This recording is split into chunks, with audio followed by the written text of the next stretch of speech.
Mahamanav Aerospace and Research Exploration Private Limited.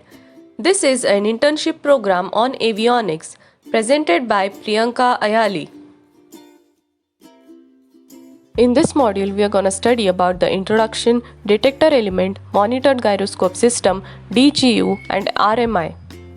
Introduction. A magnetic heading reference system MHRS, sometimes called a remote indicating compass, is basically one in which an inductive type of element detects an aircraft's heading with respect to the horizontal component of Earth's magnetic field in terms of flux and induced voltage changes, and then transmits these changes via a synchronous servo and stabilized reference system to a heading indicator.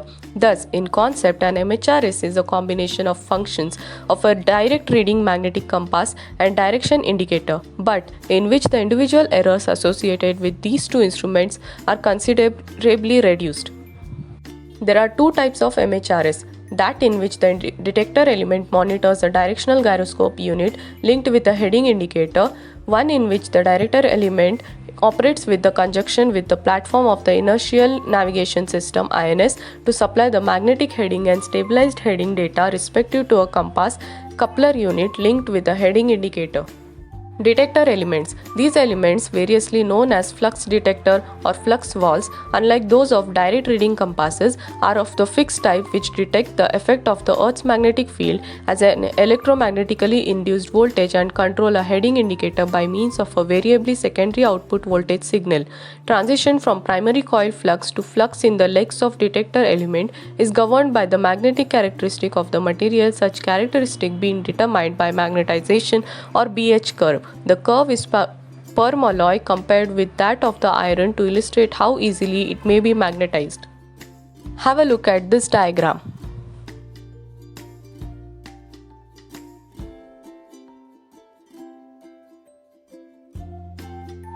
Permeability, which is the ratio of magnetic flux density B to the field strength or magnetizing force H, and the steepness of the curve shows a permalloy has high permeability. Saturation point at which the magnetization curve starts leveling off, indicating that the material is completely magnetized. Permalloy is more susceptible to magnetic induction than iron, as shown by its higher saturation point.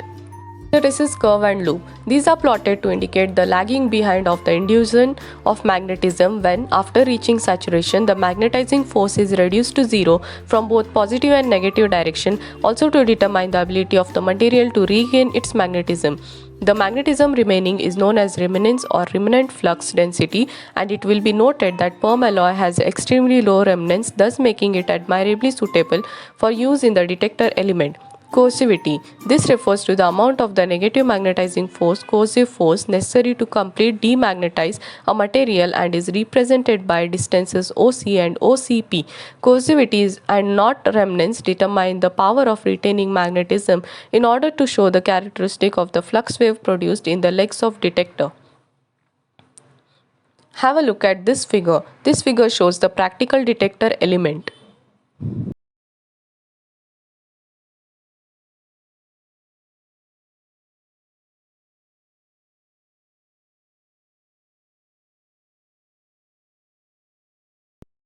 In many MHRS installations, the detector elements are of the pre-indexed type, that is, they can be removed and replaced without subsequent adjustment, having to be made of coefficient A compensation. In order to reduce error, it is necessary to incorporate within the system a means by which the long-term azimuth or magnetic reference established by the detector element is continuously stabilized or monitored. Monitored gyroscope system. This type of MHRS is comprised of 5 individual units: detector element, slaving or servo amplifier, directional gyroscope unit DGU, radio magnetic indicator RMI, and a deviation compensator. The units 1 to 4 are interconnected through a transmission loop consisting of control synchros, which produce the required slaving and monitoring signal appropriate to the heading reference signal transmitted by the detector element. The DGU. This unit is located at a remote point in an aircraft, typically at the electronic equipment compartment, and although it normally forms a part of MHR system, it is also designed to serve as a centralized source of heading data for the use in operation of flight director and automatic flight control system. For example, an additional CX synchro is provided in the RMI for the purpose of supplying magnetic heading data to the horizontal situation indicator HSI of a flight director system, and the DGU is provided with a similar synchro for supplying this data to an automatic flight control system AFCS in a typical unit of the gyroscope is based on a two-phase induction motor operating from an 15-volt AC power source.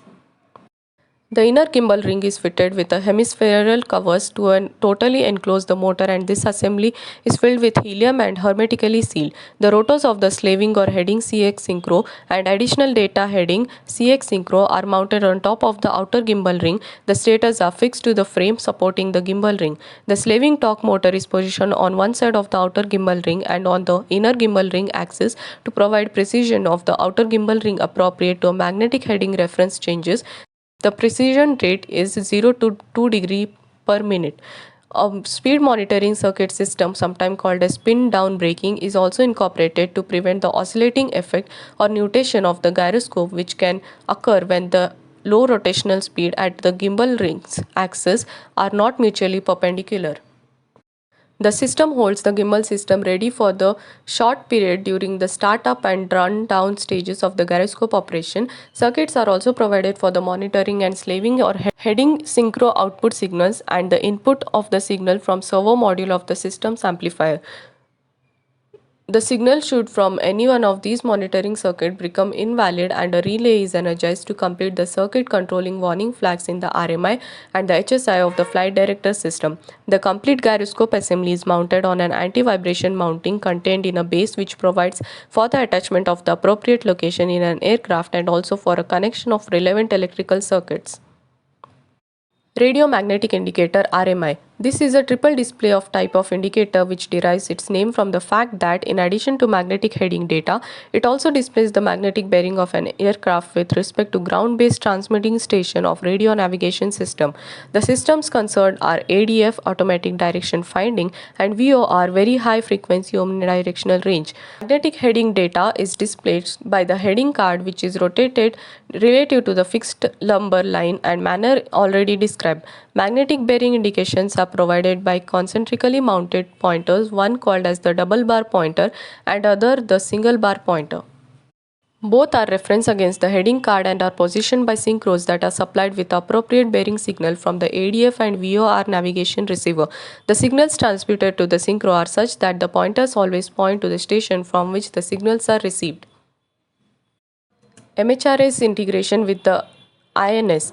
When an MHRS is to be integrated with the INS, there is no longer a requirement for it to have its own individual directional gyroscope unit.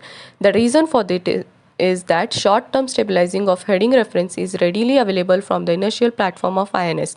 The system also differs from one described earlier in the slaving or heading of the servo signal transmission and control circuits that are contained within the referred to as compass coupler.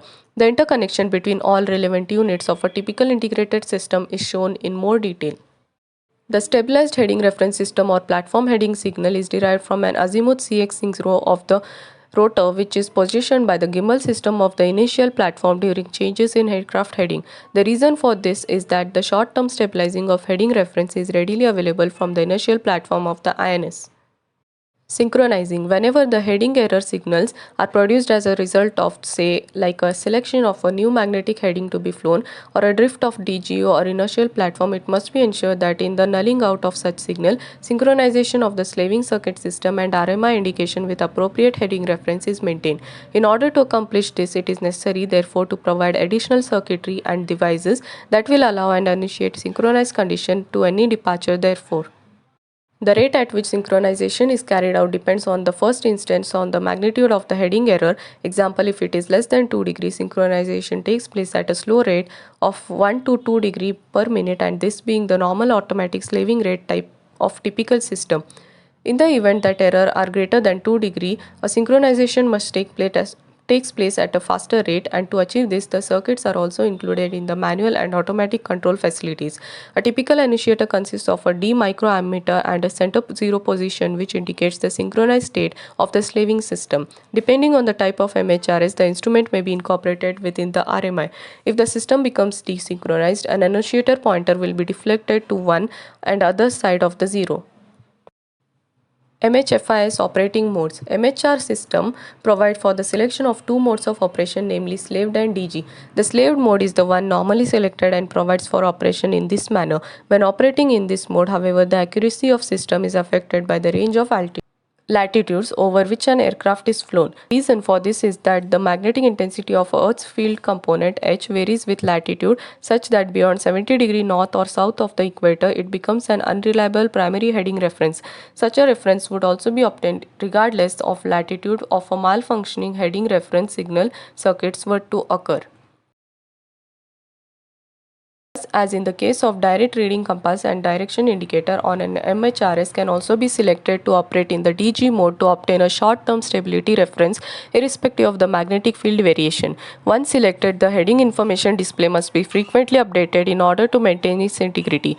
In a monitored gyroscope system, the selection of the DG mode disables the slaving control circuit in the DGU so that its gyroscope function, and then as a basic direction indicator for a controlling heading servo loop coupled to the compass cards of RMI and the HSI of the flight director system. In a monitored gyroscope type of system, the selection of DG mode disables the slaving control circuit in DGU so that its gyroscope then functions as a basic direction indicator for controlling the heading servo loop coupled to the compass cards of the RMI and the HSI of the flight director system.